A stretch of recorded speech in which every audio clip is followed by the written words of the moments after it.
Okay, in that case, can I get a motion to adopt the agenda? I second the motion. Try to use the mics, please. I'd like to make a motion to adopt the agenda. I second the motion.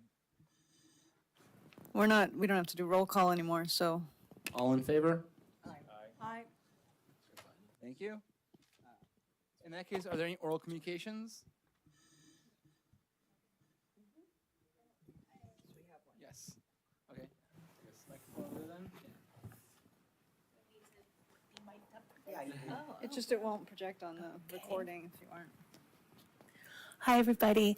I'm here because I wanted to talk about some of the traffic problems that we've been having on Solano and Mariposa, and kind of follow up. Linda's been nice enough to hear my voice, but I did attend a meeting before, and I know there's been some discussion about making Monterey and Mariposa one way, and I just wanted to know if anybody has anything that they might want to share on if that may happen or not.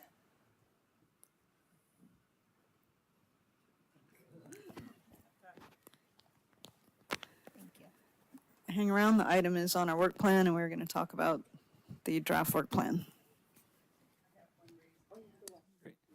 Thank you, and we have one raised hand as well. Hi, good evening. This is Chris Barkowski. I know that we have the daylighting item on the agenda today, and I'm looking forward to that conversation because it seems that even our minor implementation of it has already resulted in a little bit of pushback from the residents because, quite honestly, I don't think that they understand it. So I'm really looking forward to that conversation. Thank you. Great, thank you, Chris. Any other oral communications? Nope. Great. In that case, I think everyone's had a chance to review the minutes from last meeting, I guess from the prior meeting, which have been sent out. The council did look at your draft work plan, and they want AB 413 to be prioritized, but this meeting is also to talk about council's thoughts about our draft work, the items on the draft work plan, and what they want you to do now and in the future. So can I turn it over to liaisons? Sure. Can anybody hear me? Don't-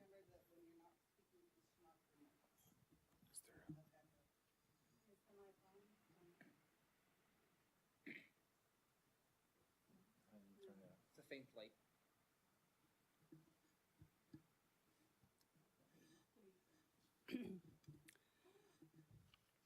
Okay, so these assembly bills that come to us are not anything that we have control over once they've come through the assembly, and we have to discuss them and we have to implement them.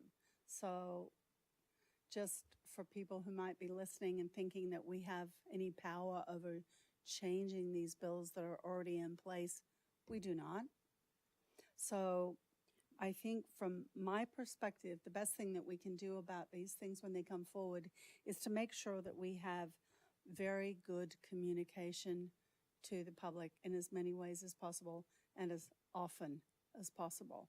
And I think many of the problems that we have moving forward on any topic are the fact that, you know, everybody in this room is super busy, everybody in our community is super busy, and people miss things. So when people ask me, you know, how do we get these communications out? I say as often as possible in as many forums as possible until people are like, would you stop telling me this? I know it really well. And it might sound kind of trite for me to say that, but it's really not. You know what your lives look like. It's the same with everybody in town. So the communication process is the way that we're going to be able to communicate. We didn't just make this up.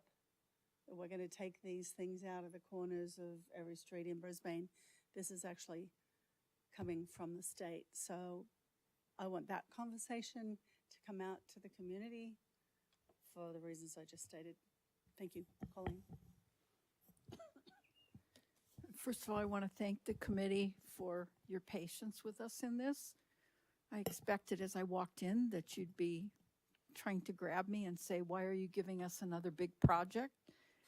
But when we had a meeting with Karen Kinzer and Randy Bro, Karen and I, we discussed the implications of this new bill and how important it is, because naturally there's going to be a lot of people upset once they realize this is the roll it out year, and next year it's the citation on the window. And I can't even tell you what the fines are going to be, but nobody likes that. And the other part, the segue, is just so happen you finished a parking study, and then guess what? Some of those parking spaces are also going to be removed. If you watched the council meeting, the last one, and we had 2 pilot program streets, and only one had the vote to implement. I'll bet you start seeing more streets wanting to implement once they find out how many spaces are going to be lost by the crosswalk law. For the people in town that might think, well, what was the legislature thinking? Because 20 feet is a lot. If I don't know what you rolled out to the committee in introducing this, but there was quite an increase in the number of fatalities on the part of pedestrians. And vehicle speed has been up since the pandemic everywhere. It's not just on the highway, it's city streets. You've all seen it. And by giving the pedestrian the benefit of the doubt of sight lines, that's pretty significant. Extemporaneously, I'm going to just tell you something I've mentioned to Karen Kinzer. You, I'm sure, all heard about San Bruno, group of citizens. Take this very seriously, because this really is a critical change, and it's going to affect all of Brisbane. And entrusting this to you is a really big responsibility. And we talked about whether it should be public works or what we should do with it, and Karen and I both agreed Complete Streets was cut out for this project. You did the parking study, you know how to organize yourselves, and when you're out there also in the community, if people talk to you, I would talk to them about it, educate them, just what Karen was saying. Give them an idea why it's happening. It's not coming from the city of Brisbane, but next year the citations will be in there. So. I'm good. Okay.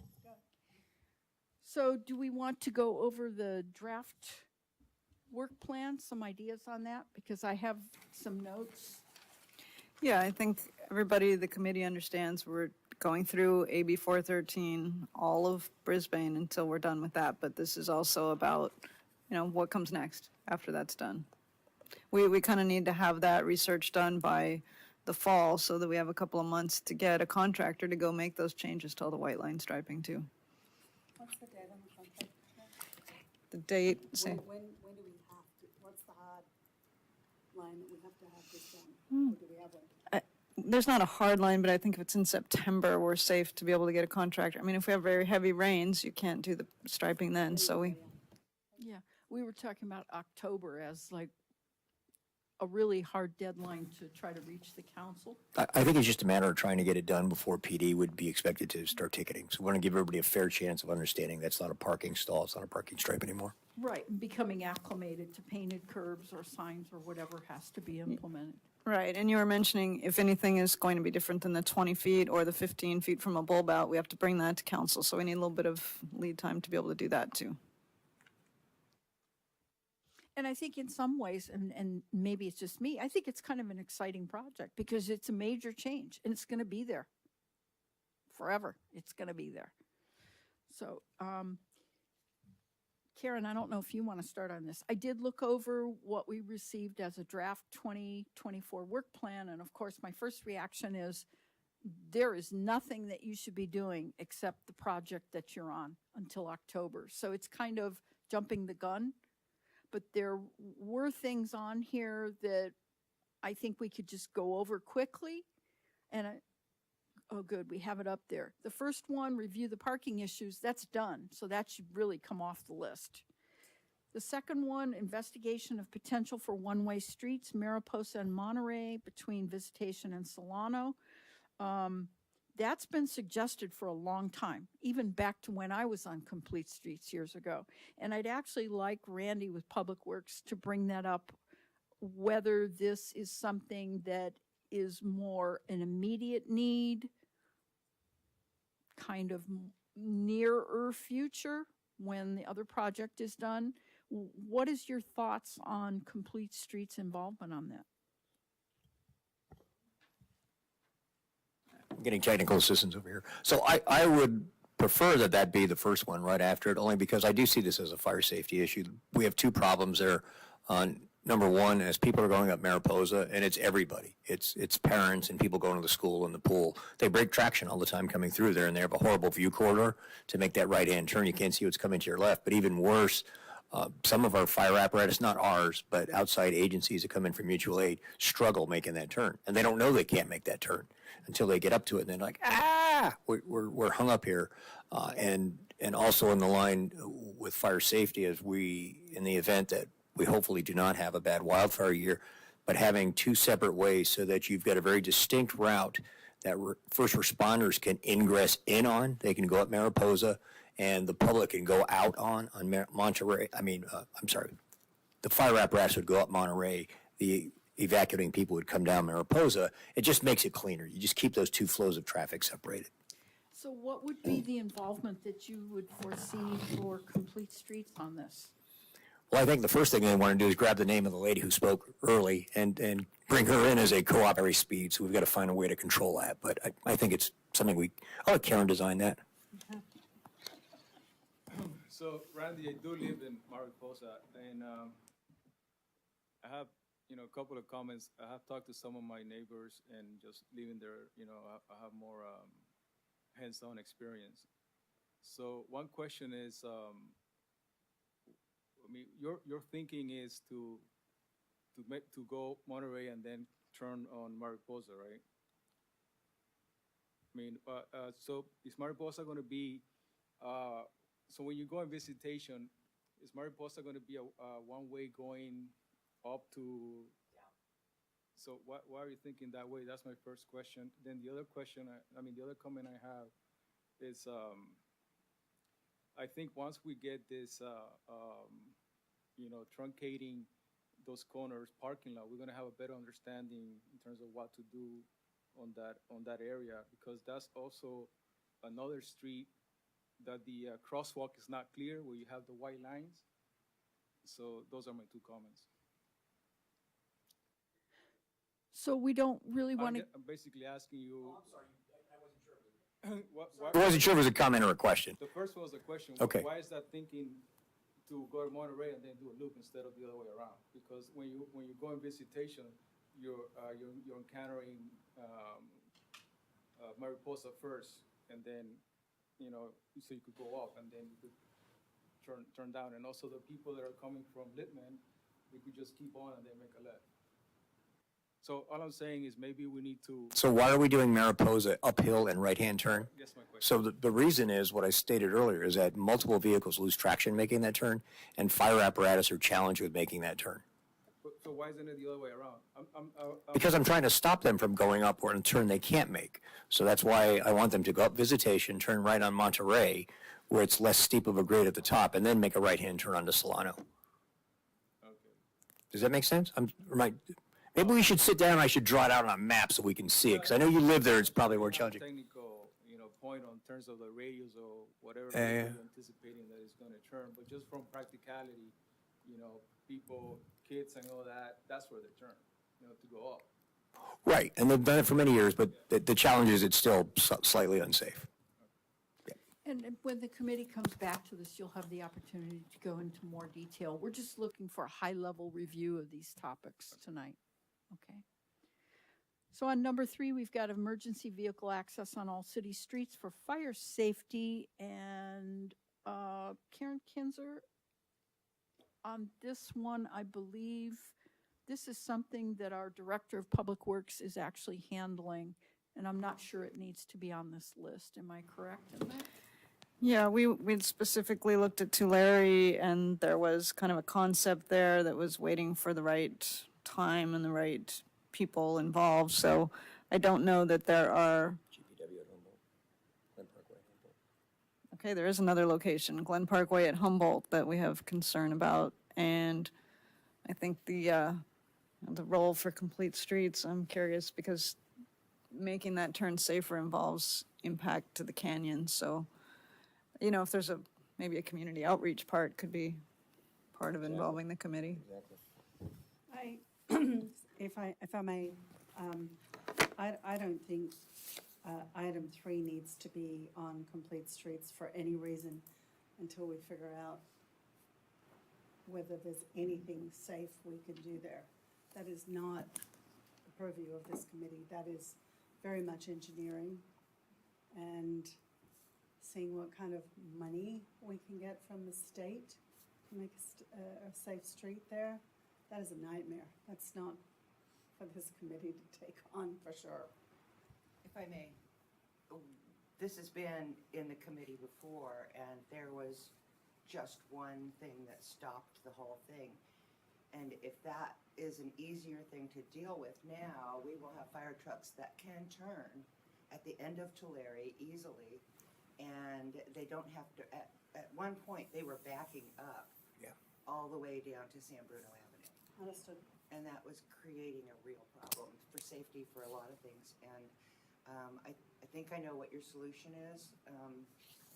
If you need our help, I, for one, would be glad to help, but I don't think I'm the right person still. City's hazard mitigation plan, to study that. The last 2 liaisons to this committee said that they didn't want it studied, not even studied. So if now there's suddenly an interest, I would suggest that if the liaisons to this want it studied, from an engineering perspective, I can certainly bring that in during a capital projects review and do that, because we've done a little bit of the preliminary on that, but I need just a little bit more engineering money. Can you state that again, Randy? You said the last 2 liaisons did not want to study. Improving that intersection. Or was it the infrastructure subcommittee? I think it was. Could have been infrastructure. Thank you, boss. You could be. Never have agreed to that. No, it wasn't the current people. It was not. I was not trying to throw shade on your No, Councilmember Mackin. It was others. Right. So we need to study that intersection. Whose responsibility is that? I'll bring it forward to the CIP. Thank you. Appreciate your support. Well, and I'm on infrastructure, so that's not come up with us, but that, right, exactly. Yeah, So are we thumbs up? Are we thumbs up on that one? we're thumbs up. All right. She say yes. Okay. And then we have number 4, pedestrian path on the west side of Bayshore from San Bruno Avenue to Old County Road. I will vouch for the fact that Councilmember Cunningham and I have talked about this many times on the planning subcommittee and had numerous conversations with Public Works and talked about grants and traffic calming and all kinds of ideas, but there's a very large dollar sign attached to this. There's also potential changes to the entrance to Brisbane with high-speed rail. So a lot of this just has to wait for the time being. So I think that, do you want to comment on that as well? I do. So I have met with Randy and Clay on several occasions over the last few years now. This has been one of the projects that has been very troubling to me. Again, I don't think it's anything that Complete Streets Safety Committee can just buy in. There is state, county, and whoever else is funding highway stuff, federal. We've been put in a position over the last 20 years where, I don't know how long you guys have lived in town, but when I first moved into town in 1994, we didn't even have a stop sign at the entrance to town. It was still Sleepy Hollow. So much has changed. The state has now recognized Bayshore as a highway of high value through our town, not including the majority of the people who use that space, coming from San Francisco, coming from Daly City, et cetera, et cetera. But we're kind of in this mix of having to put up with the fact that we had a little Bayshore freeway going through town to now being a major highway. And that's not your job. It's not even our job. But we need to put forward as much information as we can to get that resolved. And that sort of comes into, you know, almost everything that we're doing. A lot of the traffic is through traffic, not starting in Brisbane, not ending in Brisbane as a freeway.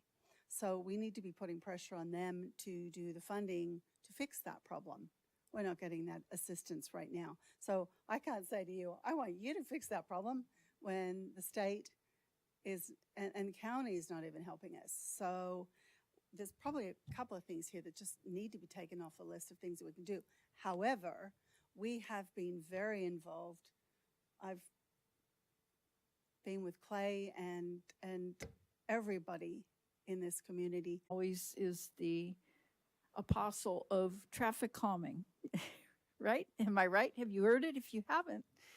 And traffic calming takes many forms, but some of the things that have been tossed around are separating the bike path because it's so close to cars going 65 miles an hour.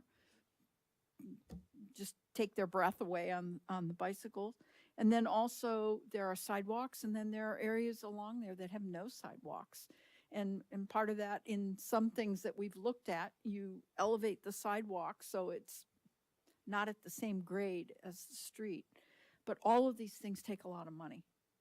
And we've had a budget deficit, City of Brisbane. So we can't just magically make the money appear. And it doesn't make sense at this point to ask you to do anything with it because there's no way to implement anything until we can start seeing dollars freed up either from the state or the feds.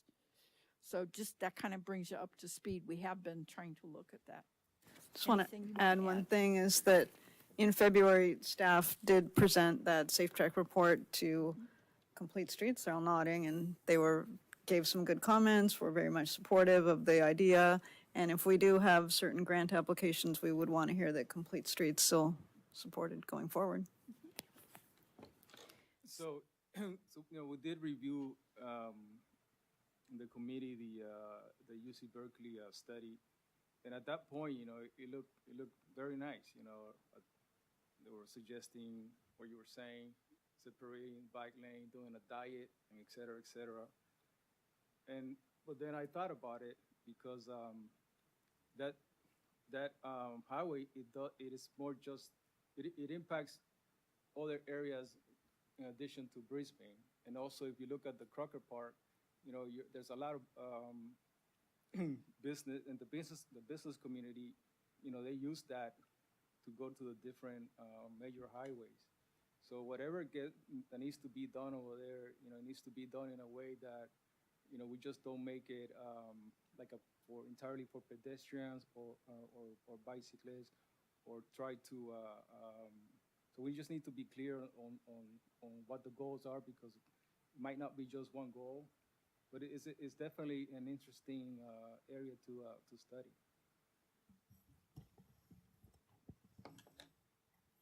Here's something to ponder.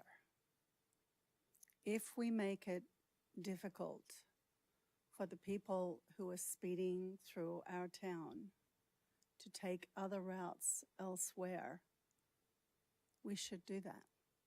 Because all we're doing at this point is providing a convenient thoroughfare of speeding traffic through our city that does not serve us in any way, shape, or form. So if we can slow the traffic to the north, slow the traffic to the south, there might be some minor inconveniences to people in town, moving around town. Sorry, I already took my drugs. Thought you needed to get some steps in. No, it's all good, I got those. But if we can deter the through traffic in the interim, let's think about those things. What can we do to get these cars? I don't care if I inconvenience somebody 30 seconds who's coming from Geneva to go north onto 101 versus 60 miles an hour through Brisbane. Just something to think about, right? I've been thinking about this stuff for years and annoying everybody to my left ad nauseum, right? So, does that make sense? You know? Yeah, so I think, Let's get the traffic Yeah, that's been thinking helpful. other ways. I think that sign going right now, which says "slow down, thank you." That's been awesome. So if I noticed a change there even, and so I think more of that were in mind. and the little delineators that get whacked all the time. We had the first, we had the first batch of them that was actually, because I had reached out to the technical department, the company that manufactures those, and that's what they recommend, and those just got merged. You know, like 4 out of 5 of them got destroyed, but they came out and they put new ones in, and people are hitting it. And so I think, you know, we're having this whole conversation about speed, and we've got to remember, you got to go back and is about as far as you really have nexus for getting a developer to go after. But this next extension in the southern part of it that would really go from Old County / Bayshore down through San Bruno is the next phase of it. And really, I mean, that's what we're trying to do, right? We're trying to make these streets safer for our citizens. And I respect not wanting to completely inconvenience others, and certainly we wouldn't try and do anything that would negatively impact our businesses, but other people need to take responsibility for the routes. It's similar to, at a much lower scale, if you know the intersection of Main Street and Bayshore. So if you're coming from Midway Village, people want to come to that, but there's no left turn allowed out of that from Main onto there. And years ago, I had someone tell me, well, you know, the only thing I can do is I make a right-hand turn and I'm going south, and then I have to cross that double yellow line. I'm like, well, you don't have to cross that double yellow line. You choose to cross that double yellow line. You're a citizen of Daly City. Daly City, when they put that development in, despite our recommendation, chose to not put a traffic signal in, and now you come out and you intentionally go across a median. Our officers ticket you for that. So I understand what you're saying, but, you know, our traffic coming through here shouldn't be inconvenienced by that. So it's a matter of finding balance and trying to not hurt others, but really to make sure, I think, first and foremost, it's safe for our citizens, people that we're responsible to. If I may, is this on? Yes, ma'am. Okay. I just wanted to make sure we bridge the work that this committee has done on Bayshore a couple of years ago when we studied the intersection of San Bruno and Bayshore and, you know, took a tally on the speed and came up with the recommendation of the no left turn and no U-turn and the potential future stop sign or stop lights that hopefully will go in at some time again. That's money that we need to have to complete that, but I think that'll be a great way of slowing traffic down. And it seems to me, and I don't have any valid information, but it seems to me that that has gotten a lot more crowded since we did our study, and that it's a lot speedier. It's, Yeah, I think you're right. Better, it's worse. I think you're right, and really, you know, Linda, that example that you bring up really brings to the forefront the importance of this committee, because the plans at San Bruno and Bayshore to stop it from being, at one point in time, it was just this veer, so you would kind of pull up and go, aha, is it safe for me to pull out? Let's go, yay. And so it was changed to a 90-degree, so you could stop and look and say, I wonder if it's really safe now, and get an eye view of it. And then the extension of what you could, I think I brought that to the council back in 2003. And there wasn't a lot of appetite for it, but it's when our concerned citizens and a committee gets out there and actually does the counts and they make their observations, that helps validate things, because I'm always going to be the geek engineer. That's just who I am, right? So Randy, just, you know, he's being a nervous Nelly. But when the citizens and the committees go out there and say, no, this is really important, we think we need to do this, and then when it's going to help, I think it really gives the council a better balance of making those decisions. So like, okay, yeah, the feedback from both sides makes sense. So I appreciate that you've done that. And that's what I keep seeing your value as. You know, there was a fatality in that intersection there, and maybe every other 3 hours, people were squeezing their tires. I mean, it was Oh, yeah. because Yeah. my office is right Yeah, there. you're right there, yeah. Yeah, I was getting, you know, anxiety just being there. If I may, kind of setting the table for this as well. I had some back and forth emails over a couple months with Randy about this. Mostly you get phone calls or emails from residents saying, why don't you just lower the speed limit? We can't do that. In fact, the speed limit is set by the average speed of the cars that are going down the road. So if we re-examine that right now, where everyone's going 65 miles an hour, we have a problem. And even with the new illuminated sign, I see people blowing past it at 67, and I think, oh my God. So we can't just lower the speed. And additionally, then the other thing that you hear, there will be people will say, well, we just need the police out there. They need to give tickets. And there's actually a state law in California from the 1960s where small towns were increasing revenues with speed traps, where they had really low speed limits, and they just gave out tickets like crazy. And so California legislators said, you can't do that anymore. So that's why we're reliant on the going speed limit. So the best hope we have are traffic. I'd love to do this, but it's not in our power. So as long as we understand why we can't do certain things, but what else we can do, I think that's where we should focus and be. Maybe we could somehow change it so it says, instead of saying study path, we could say participate in the design of this once funding is received. Because I apply for funding for this at least once a year, if not twice. Every time there's an opportunity that comes up, we've got a grant writer, and that's what we do. So maybe that would be the right time. So that way they know it's still on there, but they can participate in the design once we get the money. Sure, and in every case that I can bring this up, being on the board of CCAG, and talking to, our assembly and talking to our senators, I bring this up all the time. It's like, hey, we didn't even have a stop sign in town 20 years ago, and now we're like Highway 24. So us talking about it might bring something else to the table. I'm not sure, but we try. So then moving along, we've got number 5, speeding along San Bruno Avenue between San Francisco Avenue and Thomas Avenue. So noting that, I'm going to move on to number 6, speeding, traffic calming measures, and general traffic issues citywide. And review, that's, I believe, supposed to be AB 43. And then I'm going to take you down to number 10, review the 5 points intersection in central Brisbane, particularly driver confusion and general safety at the intersection. These are all kind of related because they allude to a general problem with speeding, need for traffic calming. That would also apply to Bayshore. And I think once you're done with the current project, I would suggest the committee combine 5, 6, and 10 and literally conduct observations and start noting what the problems are. What are the problem areas? Not a deep investigation, just mapping out what they are so that you could prioritize. What are the important ones? Talk to Public Works, talk through Karen, and ask for their advice to prioritize this rather than taking them individually. Okay. And at the point where you're done with the current project, you'll have more time.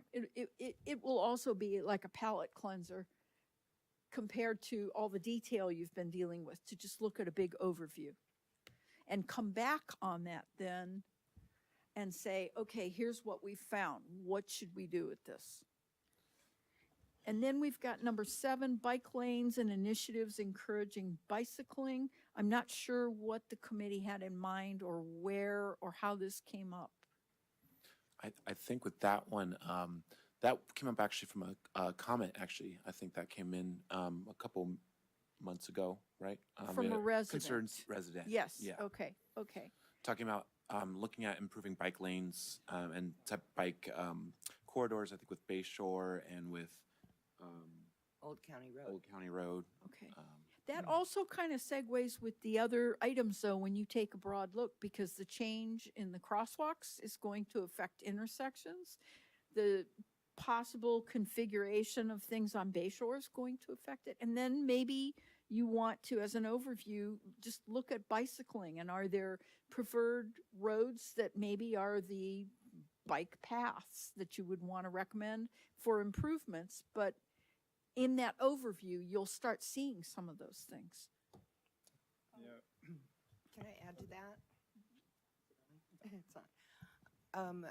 originally this was brought to our attention by Peter Grace, Yes. who sadly is no longer with us. Yes. And it was about Old County Road and the difficulty with delivery trucks and all kinds of chaos happening there. And it Say on Bayshore, Bayshore was what came up. I mean, can we do anything about this, or is this out of our hands? We own Bayshore, so we can do what we want on Bayshore. Right, so how far south on Bayshore can we look at this? To the city limit sign. So if you come off 426A where they're doing those improvements now, Caltrans been out there, the city limit sign is what, 50, 75 yards ahead of there? That's the extent of our So jurisdiction. from what I've looked at, and I may be really wrong, if we put a bike lane from where we have jurisdiction, we take the traffic from 2 lanes down to 1. And that's a big study, but something to think about, right?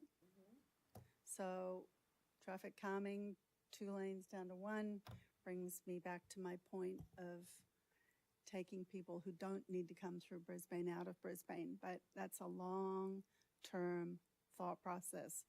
But I hope I can put it in your brain to think about that one. And Randy, could we have clarification, the project to repave Old County, where that stands, because that was going to remove that middle lane? It's on the schedule to resurface next year. Okay. All right. Next, we have on this list transportation plan for Sierra Point, and it denotes shuttle bus services, parking considerations, other forms of transportation, and you happen to have in your presence Karen Cunningham, who is on the TDM Council Subcommittee, which is Traffic Demand Management. I think you could tell them about Sierra Point. I'm not sure what we're looking for here. Transportation plan for Sierra Point. Was there a specific thing that you were asking? I think they've come up in the context sort of with maybe future developments there. How about the connectivity between sort of that part of town and this part, and sort of what the role of the complete streets might be there, if there's anything around, you know, biking paths or something like that. I think that was the original idea, right? I'm not sure if there was, I forget how far back this was, but that's kind of what I recall from that. And then as well as, I think there was sort of if there was redevelopment there was parking and sort of that whole plan, but I know that was also put on hold potentially. So there's, I guess, questions around what the committee's role is in any of that future development there. And way back, I think this got on to a work plan or a proposed work plan about having a shuttle that would bring people in the daytime to downtown Brisbane, because there's a commute shuttle that gets those people that work out there either to BART or Caltrain north or south, but there isn't anything in the middle of the day. So if they've taken transit to get to work, they can't come here to have lunch or shop or whatever the case may be. There is nothing on my slate that I can answer to you. Lots of things have changed out there. Lots of things are changing, and there are plans afoot by developers to do things. We don't know what those things are at this point. There's a lot of speculation. A lot of rumors have been flung around. All kinds of things have been put forward for what might go out at Sierra Point, but nothing has come before council to be pushed forward at this point. So I think I think Pat worked on this in terms of the shuttles. You know, there were some shuttle stations that they needed the right facility in case it was raining and so forth. But also when it was brought back as a point for the future work plan, we it's my understanding that Brisbane is one of the cities with the least public transportation. You know, and it's interesting because we don't have a high school here, and a lot of our kids, they have to take a bus to go to high school. So it's That bus line from coming through Brisbane, that it was going to be, was going to either end in Brisbane or something equally as bad And the people who work in Brisbane either come from San Francisco, and many of them take the 292, or many of the people in the southern part of our county take the 292 to San Francisco. That bus was going to stop at Geneva. And I do take a lot of pride in saying I saved us from that one bus line that we have been given from being taken back even further. So if you want to talk about transportation and working with the county, let's have a conversation about how we can get to the Transportation Authority, Samtrans, all the people who don't service Brisbane to perhaps be thinking about servicing us in the future, because we almost lost the one bus that we had. And I know it's not right, but it takes all of us to work on that. Right, I mean, even if you want to go to a ball game, you know, the cow train, you can take a bus over there, but we don't have any. Nope. We have the 292, we have one. Yeah, so. And if you guys think that might be something that is worthwhile working on, think about it and bring it back to us, because to me, it's abominable. Sorry, I'm sorry, you're going to stay on this topic, ma'am, or, okay, thank you. I was just going to say that one of the difficulties, if you follow what the Transportation Authority looks at in terms of funding, and why when they want to save some money, they look at Brisbane and go, oh, maybe those people could use a little less frequent stops. Because they normally are looking at San Mateo, San Bruno, and Millbrae, South San Francisco, and El Camino. And imagine how busy that is. And you've got the truncated, I can't remember what they call those buses.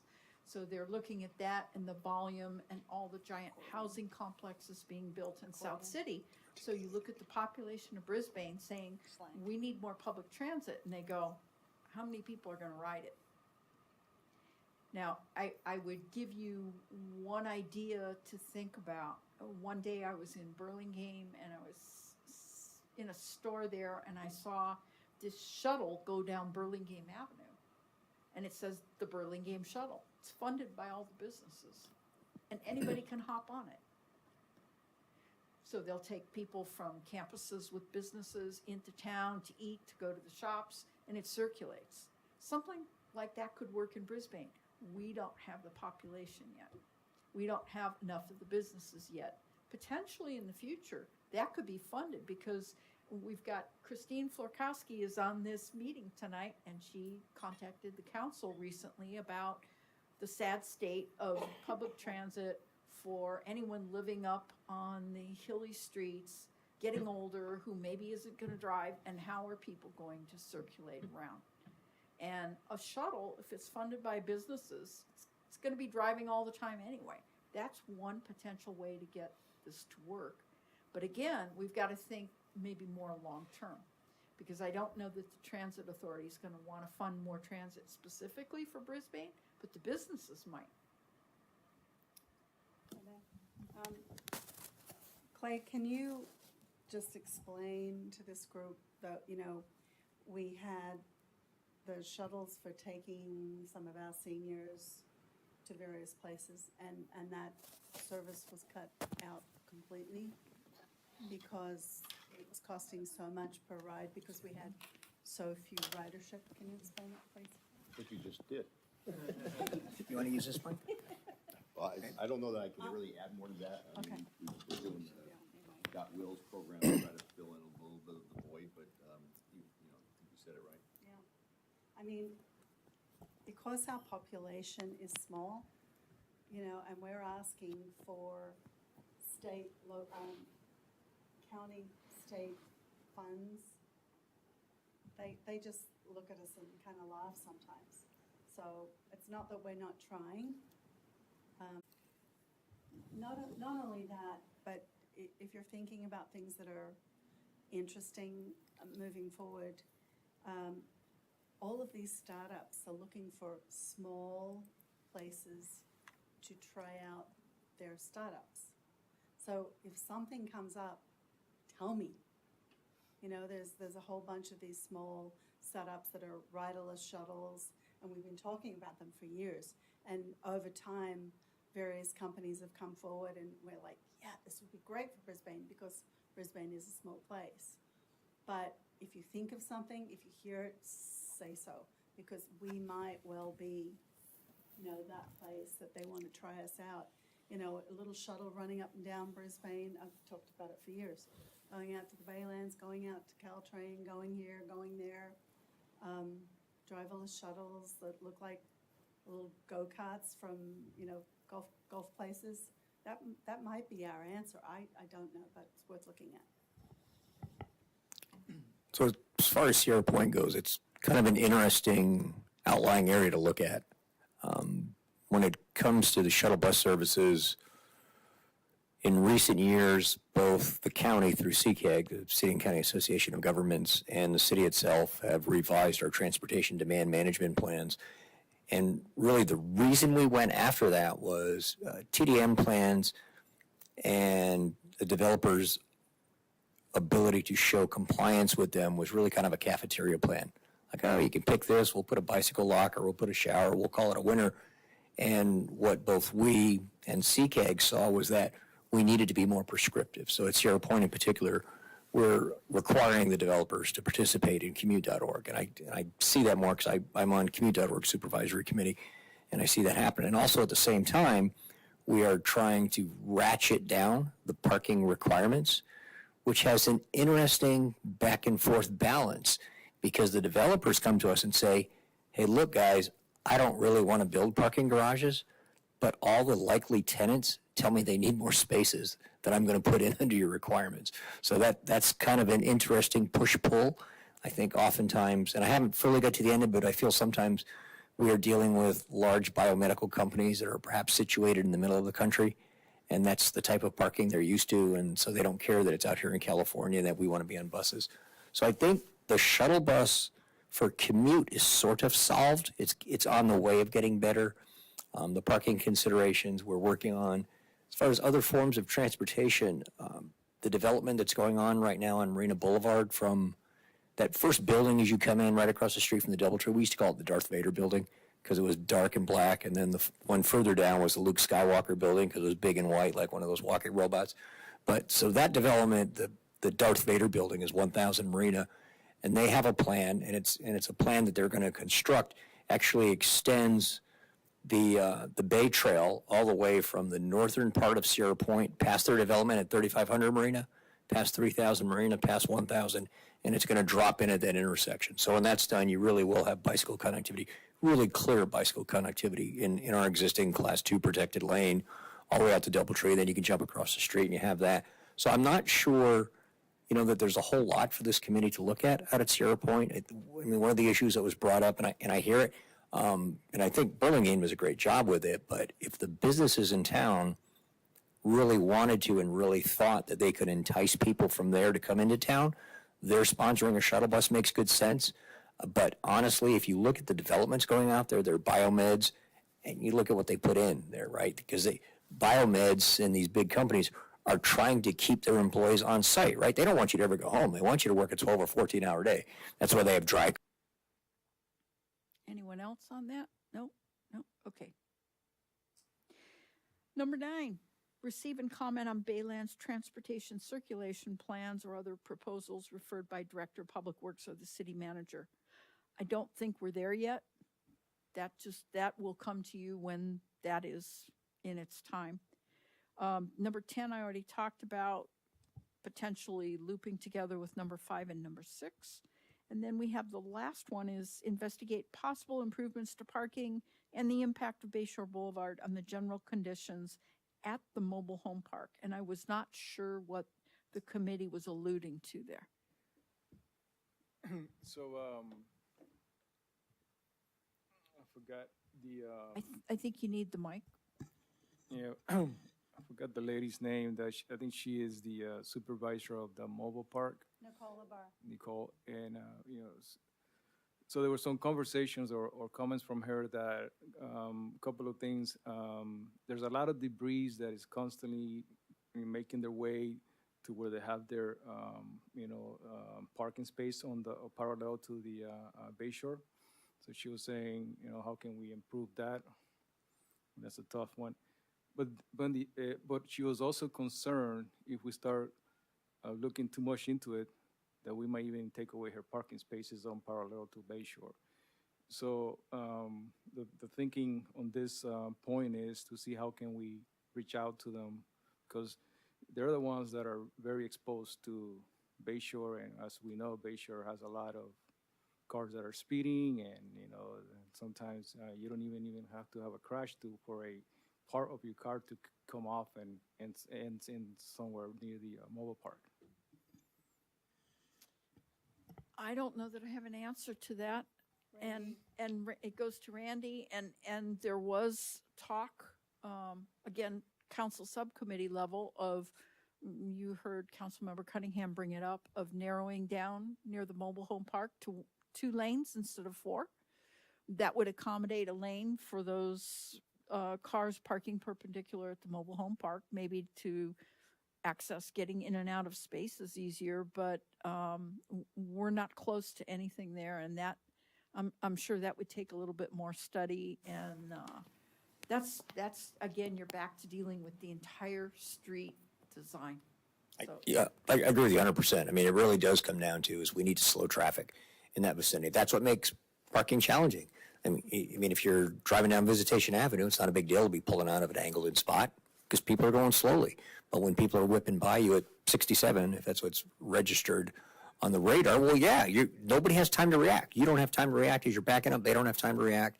And unfortunately, as you know, number one, we can't just randomly lower speeds because we've got to follow an engineering and traffic survey per the California Vehicle Code and set the speed per the 85th percentile speed. That's just the way the law requires us to do it. And so we have to do drastic things. We have to narrow lanes. We have to do like some of those, like those delineators we were talking about earlier. That's a kind of a classic traffic calming device because it gives the visual effect of narrowing the lane. The lanes weren't narrow. The lanes are still 12 foot wide. But with that delineator right on the line, it's like when you're going down the freeway and there's construction and they've put K-rail out on the edge of the line, kind of like, oh, that feels tight. It's no tighter than it always was, but you just really got to make sure you stay in your lane. So it's things like that that we have to do. And again, I think it's just going to be, it's going to be a matter of getting the money to do it. We've looked at that. Depending upon the configuration, we're talking about a $2 to $3 million project. They're just expensive. Even just to put in a traffic signal at San Bruno and Bayshore, we're talking $750,000 to $1 million. So it's a matter of getting the funding. well, and adding to that in terms of the current state laws that ask you to take an average of what the speed is and not being able to just arbitrarily lower speed limits, I actually talked to Senator Becker's office and said, this is legislation. Everywhere you read about it, cities are all complaining, we need to lower the speed limits, people are going way too fast. So that needs to happen in Sacramento. So I'm trying to push them to introduce some legislation. We'll see what happens. It's one other way to go at it, rather than us trying to come up with tons of infrastructure to slow things down. Well, we don't have the money to do what we would probably really love to do. We just don't have the budget. We're a really small town. We don't have a lot of tax-paying dollars coming in, and we have a lot of demand for those dollars. So when the idea of traffic calming came to me, I thought, well, let's really think hard about what we can do. I like the idea of slowing traffic down, considering 70% of the traffic is not Brisbane generated or Brisbane destination. And if we inconvenience other people that might then think, And it was predictable at that point with all the proposed building around us, the condos, and that wasn't even with the Baylands housing build out that was proposed, that it would take, at its worst, 15 minutes to get out of Brisbane because of the congestion on Bayshore. And I really love your idea of narrowing it down and making it pretty and making it safe and making it work for our town. This is our town, and we're being used as a bypass, and it's not safe. People are driving more aggressively since COVID. There's a lot more road rage. Pedestrians are being killed. It's you take your life in your hands when you go to the grocery store. So all of this was very predictable years ago, and now we're seeing it and feeling the effects of it. And so I'm all for doing whatever types of traffic calming we possibly can. Thank you. One thing that a comment always resonates in my mind that Randy made in a meeting once, and he talked about between Geneva and Brisbane and all the wide open stretches, and people think, wow, I'm in this rural area, and they just gun it, going north or going south all the time, and that's part of it. So in looking at what do other cities do, I mean, one thing that's traffic calming is narrowing the lanes or trees and shrubs that make it feel a little more residential. Of course, then we have a water problem, how we water those trees and those shrubs right now. But these are the issues. And if there's ways that we can kind of tamp it down, because we are in between their destination and they just want to get there as fast as possible. And we're inconsequential, but it is our home and we need to deal with this somehow. So that's all I have on the draft work plan. Maybe the committee has some comments or questions. I think the the only comment I had, which and I was going to just basically agree with Mackin about combining those, all those 10, 6, and 5, I think we were talking about, right? Combining all those together into one, because they kind of are generally very similar things. And just like you were saying when you were out at Mariposa, you know, I've done some right on the corner where I live, right there at San Bruno, and visitation and everything. And I think just the other day I almost got run over by a car like multiple times because they just run through it, don't even slow down. And I'm like, you're in a 5-way intersection. It's not just a 2-way intersection anymore. And so, but combining that all together into one, once we get there, we'll make it, you know, I think we can do that as a committee. One interesting thing that I might suggest is taking this overview. An interesting possibility for the committee would be if you can just do the observations, make a list of all the different areas, and then maybe schedule a meeting with the residents of Brisbane and heavily publicize it and say, these are some areas we've come up with. Are there other concerns that you have? We want you to come and talk with us about this because we've not put any priorities on anything. We need to know what your concerns are. So maybe, yeah, thank you for the feedback. I guess I have a couple of questions, maybe just, maybe I can spit back what I'm hearing. I think priority number 1 or 0 is AB 413, finishing that piece, the parking. And especially, I think across all of these is the outreach piece. I think part of the committee's job is to outreach and sort of educate the public about it. I was personally shocked at how many parking spots we're going to lose, and I've been telling everybody about this new law that's coming up. I think regarding number 1 from the list, that's done and no longer a thing. Then I think number 2 from the past list, regarding the parking in the intersection at Solano and Monterey, for which we also had comments today, I think that's priority number 2 then. And then I think we had a couple in a row which were deprioritized. Council, and boy, did I learn a lot about pedestrian access, bicycle access, and how that looks moving forward. Addressing your question, I think the committee works really well when everyone is going on the same goal. Doesn't mean that you can't break into teams of 2. And something way back when we did Safe Route to School, what was interesting is if we had 2 people looking at something, then 2 other people looked at the same thing and saw other things that the first group didn't, and vice versa. So it might be interesting if you did that, and you could mix it up and go to different areas and map it out and say, okay, let's let's just start somewhere and map out the areas that we think need to be looked at first, and then start making those lists. And I wouldn't go after the whole thing all at once. I would take one section, break it up in teams, bring it to a meeting and talk about what you saw. Because if you can talk about what you saw, then when you go to the next section of town, you kind of have maybe a marker of things to look for that will help you, just kind of promulgate the thoughts on what you're looking for, items that are similar or different. I'd just like to add that we have started looking at intersections, but individually. And we haven't had a chance to really discuss our results yet. But I did do a drive around Brisbane, pretty much every street. And it's just my opinion, initially off the cuff, is that the majority of the spaces that will be lost will be in the main part of town, the lower part of town. Up in the hills, there tends to be white lines that are so close to the sidewalks that you can't park there anyway. And it seems like a lot less will need to be done up in the hills, but the main part of town is pretty important. Thank you for that, because that's really interesting. I never thought about that.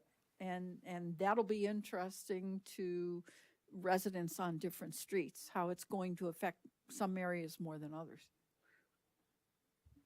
I guess maybe on the topic of not subcommittees, but do you want us to sort of go in order necessarily, or do we work on multiple pieces at the same time as well as a sort of group, right? Is it sort of that we finish off project 1 and then move to project 2 and then project 3, or sort of what is the timeline expectation given that project 1 may take until, say, fall?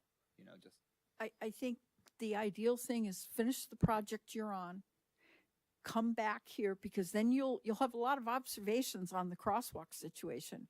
Come back with what's left on this list and talk about which one needs to be done with input from Public Works as well. And allow them to help prioritize which one is the most immediate need. Randy may say, we really need to tackle the one-way streets right away. But that rapport with Public Works is really important. I think unless you have it very clear, it's going to get muddy again. Mm-hmm. So I would say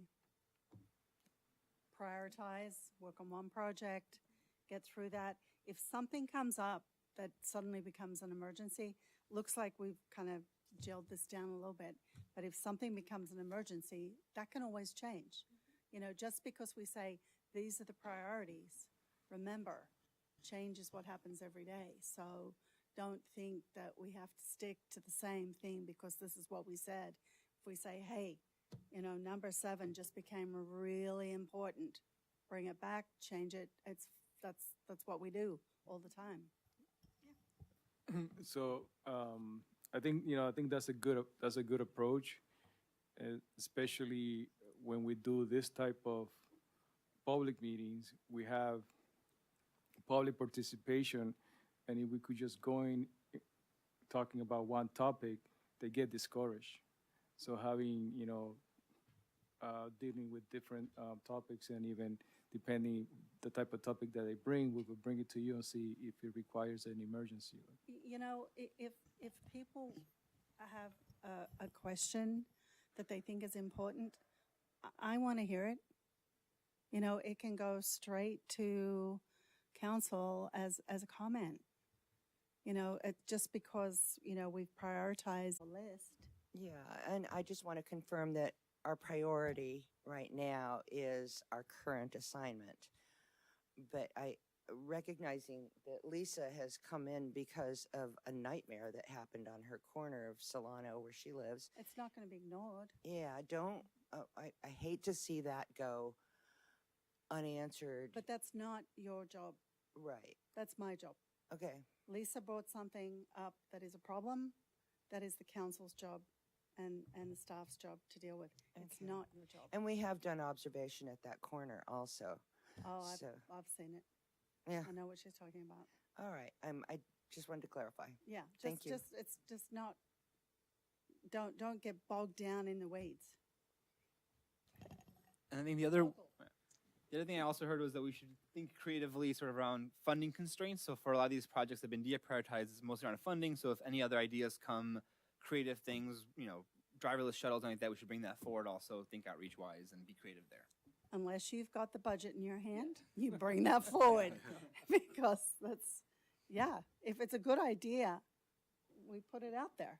Somebody might have a grant that Randy says, oh, we can apply for that grant. We can get that. I don't know. We don't know. Don't not say something, please.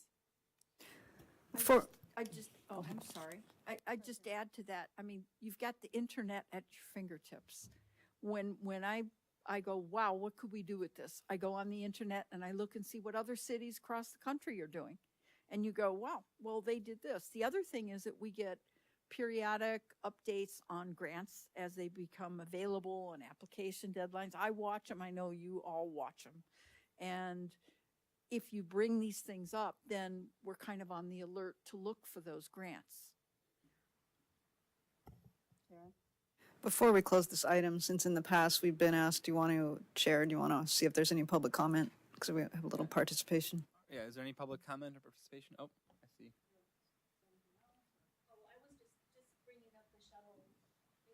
Can you? I'll give you the mic.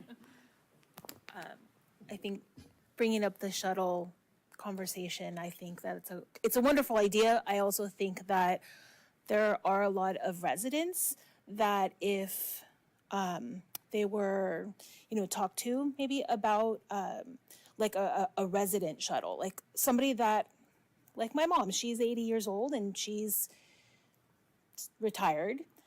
She might be somebody who would actually be willing to pick up another person who maybe is partially handicapped or, walks with a cane. I see a lot of people walking around. So the residents might be the ones that if we had like a master list of people that were willing to do that, it would maybe solve that problem, or at least give people, it would be more of a sense of feel of community. It's an option, a thought that they could possibly ask people if they would be willing to do that and see, Brisbane Village Helping Hands Yeah. does that, and maybe that can be brought into the conversation. I mean, that's what the volunteers at Brisbane Village Helping Hands Exactly. does all the time. Yeah. Take people to doctor's appointments, take them downtown, whatever. Yeah. Thank you for the comment. And then we have another comment. Yeah, I got 3 pages, but I'll try and cut it down here for you. Thank you very much. This has been a wonderful conversation. If I were to focus on any one thing, it was Cunningham, your wonderful comments about what you learned by being involved in those initiatives that you got involved with. And my concern is that if we send the committee out to go and make observations without the learning, for example, that you benefited from, they will not see the things that they need to see, not because they're not willing to, but because they don't know what to look for.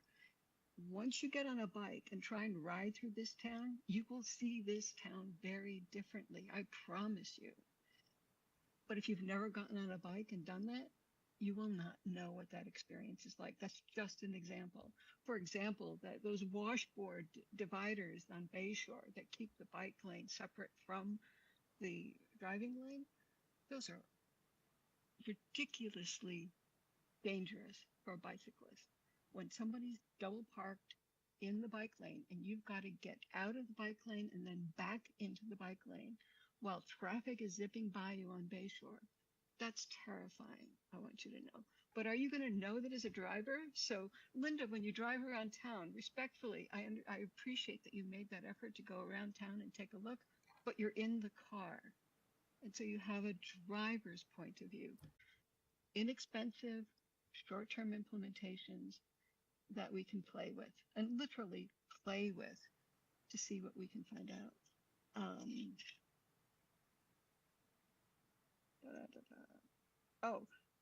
The suggestion to combine 5, 6, and 10 is a great suggestion.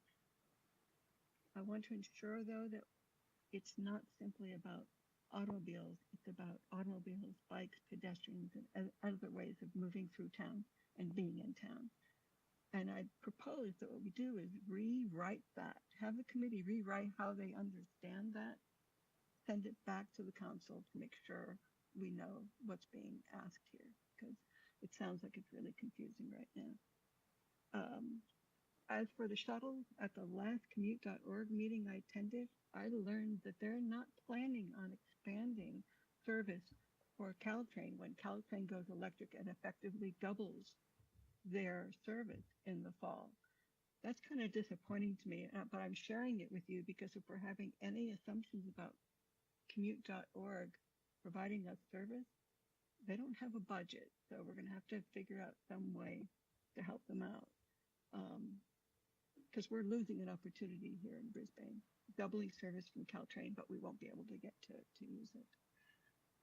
I think I'll cut it off there, but thank you so much. I really appreciate the comments and the thought that's gone into this.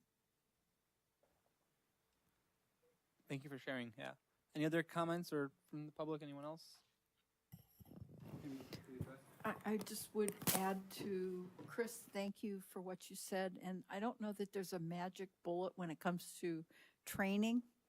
I think one of the real benefits that I've seen over the years is when residents like you, like Lisa, come to Complete Streets or send an email and say, here's something you may not know, the same way Peter Grace did, and illuminated from their point of view what the problems were, our significant training. There's no way we could think of every single thing that the committee needs to train, and it's kind of accumulated knowledge. So if we could get more interest, and perhaps if you do this overview of number 5, 6, and 10, like I said, and if you were able to invite the public with some publicity, not just come tell us what your problems are, but here's some things we've identified. What would you add to it? What would you want us to know about this? What would you want us to work on that maybe we don't know about with regard to these certain items on the list?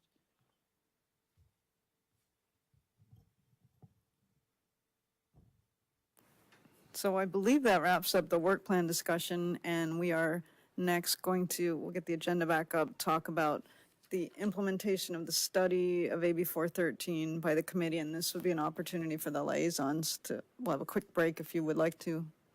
Your participation is complete. If you'd like to leave, if you'd like to stay, we would love for you to stay, but you're not required to. Oh, okay. I'm actually curious, when I read that the committee was going to work on outreach, I was also curious what you were doing in that regard. Where did you read that? In our minutes? Yes.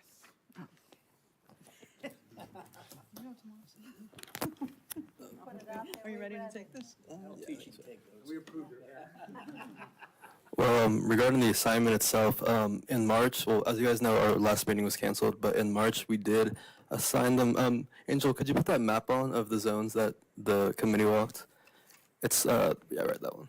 So we did actually assign them areas to go to, and we wanted to keep it loose. Initially, we didn't provide them with a template. We asked them, we gave them a bullet point list of findings and said, this is the data we're looking for. We haven't really gotten a chance to refine that list, but I think there were some really good observations made, and it was really helpful, and they actually did cover quite a bit of ground in central Brisbane. But I think going forward, as far as practicality for a contractor, part of the discussion that we were going to have was that I'm going to provide them with a template that we actually used in real practice on visitation. If you guys notice on lower visitation, we already incorporated AB 413 changes. So we're going to do that, and I think it went really well because when we sent it to the contractor, they did not. It was very clear to them. They weren't confused about the template I sent them, and so I think moving forward, we're going to provide that to the committee so they have a real life usage of how to present this going forward. As far as outreach, that's something we can discuss here because we haven't really done much outreach. I know it's been published. It's been published on lower visitation, and I want to say Caroline's mentioned it before in the blast perhaps, but we have placed barricades on lower visitation that are alerting people to the fact that this is going to be a change that's happening. Yeah, so those barricades, I'm sure all of you have seen them, and Chris communicated to us that she's put some back in place, and we've heard from maintenance staff that they've had to put them back in place. They're actually where. Public has voted against them. Yes, where between San Francisco and Mendocino, 5 spaces were not restriped according to the rules in AB 413. And so we put barricades out at those 5 spaces, and they've been there for, it's been about a month, I guess, since that striping happened. So we've heard back on the police side that they think that issuing the warnings now would be kind of too early. So the barricades are the way the outreach is happening and the blast, and then we're going to do a slurry seal this summer. We're going to do other various streets in central Brisbane, and we're going to put barricades with signs out there that say AB 413, state law, parking removed, same thing. And then towards the end of the year, that's when police are going to start putting those warnings out on windshields. Of course, we are open to discussing any other type of outreach, and there's still star articles and the signboard and lots of different ways to do it. If I might make a suggestion, I don't know if this is practical, but it just came to mind when you said that. As you go along in this project, and as the committee makes suggestions looking at intersections, if you have a zone that you complete and it goes through Public Works and Public Works reviews the data, says, yes, this will be a bulb out 15 feet back, or another one is an intersection with a marked crosswalk, but it's a critical one, so we're going to waive the 20 feet. I think what might be interesting or a valuable way to educate the public is to utilize the blast and the star. As you complete a zone, put that information out to the public right away. Specific examples, but also a specific zone, so that the people in that zone who are affected are going to know. And even if it's not the whole city being complete, that as you go along and say, okay, we've resolved this now, this is what it's going to be, you start disseminating that information to the public so that they don't go in October, November, maybe getting warning citations going, well, I never heard about this. Because invariably, that's what people will say. We'll see them disappearing and they'll get it. That's where I was going with it. You know, that line is still there.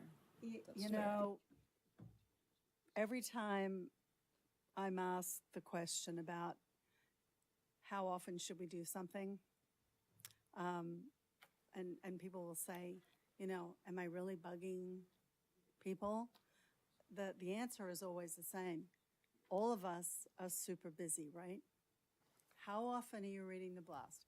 How often are you reading public notices? How often are you reading your email? How often are you reading every single way that we could possibly communicate with you? Often? Sometimes? Rarely? None? And it runs that gambit. Everybody is super busy. So my answer is always, we put it out as often as possible in as many places as possible, as many times as we can possibly do it. And by the time we have a law in place, if you haven't read it, then we can say, do you ever read anything? But I think we really need to put it out as much as we can before we start ticketing people and whatever. And I don't know, maybe doing it all at once might be the right way to go. And then just keep putting those signs out, keep putting the blast out, keep doing all those things. You could even potentially, I don't know, you could put a link to a map online if you want to just feature a couple streets or intersections. The other thing is, I don't know if you want to, you know, there's those little landscaping flags.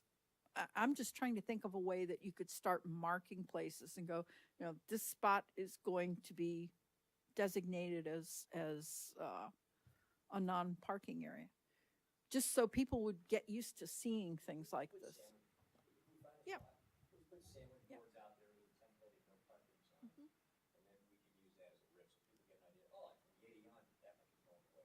We can work that out with Caroline. Just for the record. Everyone Just hears you, for but the it doesn't record, get on the I read the blast video. as soon as I find it in my email. You're welcome. I used to. He does. Questions on that? Tomas, do you want to share the new template? Oh, yeah. Angel, it's the Word doc. So, like I said before, initially I provided them with an email form, a list of that's essentially capturing what's in this form right here. But I found that when they gave me their submissions, while they all collected generally the correct data, it was all in different format. Nothing was very clear. It wasn't consistent. There's nothing very practical about using that or sending that to a contractor. So to kind of make everything look exactly the same as the months, streamline it. Yeah, that's a great word for it. And then, so just to make things easier on staff and on them as well, I made this little template, and essentially it just maps out all the relevant info that would at crosswalks that would be affected by this law. So we see unmarked or marked crosswalk. We see what's the intersection, what are the cross streets, the direction of travel. I think one thing I really want to emphasize to the committee was the importance of ground photos, and then in addition to the ground photos, describing the actual changes. I mean, you could say that there's an approach with that striping is going to lose a parking spot, but describe what the striping is and how that's going to change, not just say we're going to lose a parking spot. So just to kind of make things clear for everyone, we put this together, and I'm going to be distributing it after this meeting. And as far as their submissions they sent the first time around, I think I'm going to do some fine tuning on those because, like I said, you guys did a good job and we got all the right info, but I'll essentially be putting what you guys sent in your own format. I'll be putting it into this format, and then going forward, we'll be using this format just to keep things consistent, keep things clear. Could you send out one of those examples once you have that, so we get a sense of how many? filled out. For each intersection, there'd be 4 different entries. Right, Then? right. And I actually provided Christian, this just happened because we did a field visit together, but I gave him the example I provided the contractor, and I think it was a good example because the contractor was very clear. He said, okay, we'll apply these changes. There weren't really any follow-ups, any confusion, and if that striping worked out well on visitation, I think it could work out with other contractors. And so I can send out the example and then along with this template.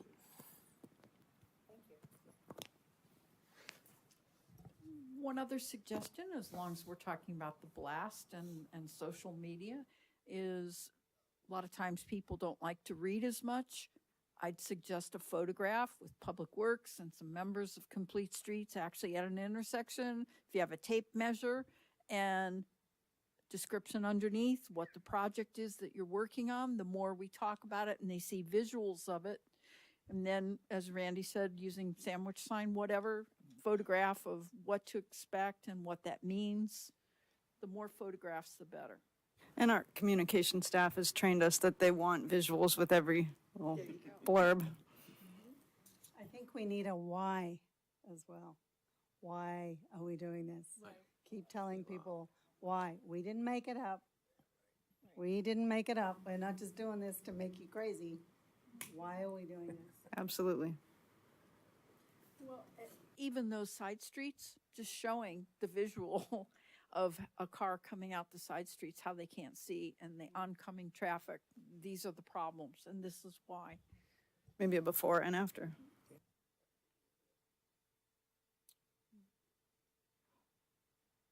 Anything else, or do you want to ask for public comment? Any committee comment first, I guess, or anyone on the? No. Any public comment? Oh, yep.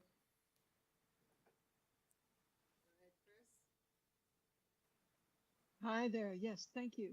I agree about the why, and particularly since staff tonight, when it was introduced earlier in the meeting, much earlier in the meeting, it was described as all of these parking places we're going to take away where we don't want people parking. And that's all I'll suggest. Thank you. I'm not getting into that. I'm not touching that. Yeah. Thank you for those comments and suggestions. Noted. Yeah. And I just want to point out, not just in central Brisbane, we're going to go outside, we're going to go to the Ridge and all the areas. In the business, industrial area, everywhere, any Yes. intersection, Yes, any crosswalk. yes. Yep. Cool. So the action item there is Tomas will send out that info, and we'll follow up with additional areas we should survey and/or compile. Wonderful. Great. I guess, can you throw the agenda back up so we know how to wrap this up?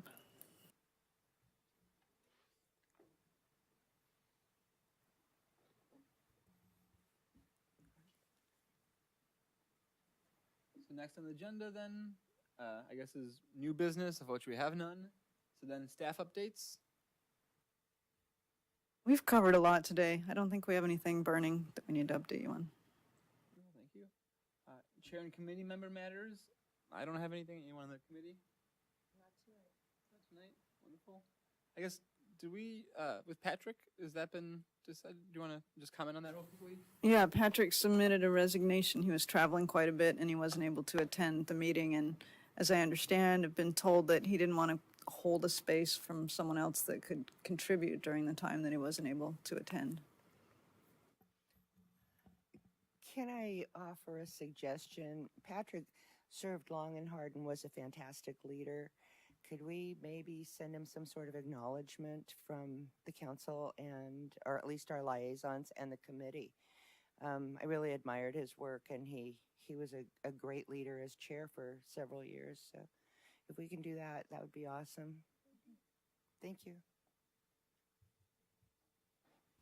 Yeah, I'll echo that. Thanks to Patrick for his service then. I guess, does that, for the position that is open, is that something that happens in the next cycle then, or how do we handle that piece?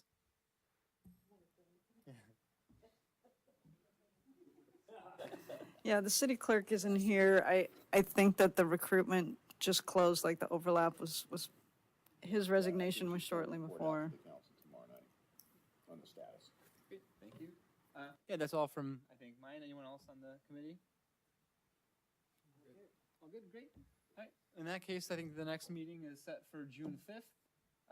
And with that, thank you all for joining, and I think we're adjourned. Before you adjourn, Not adjourned. I just would really like to thank the committee. I know you worked really hard on the whole parking issue, and I know this is going to take a lot of patience and endurance, but those contributions are significant, and people do pay attention.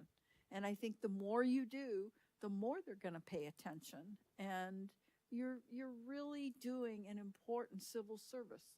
So thank you very much for all those efforts. I really appreciate it. Thank you. And with that, we'll adjourn. Thank you.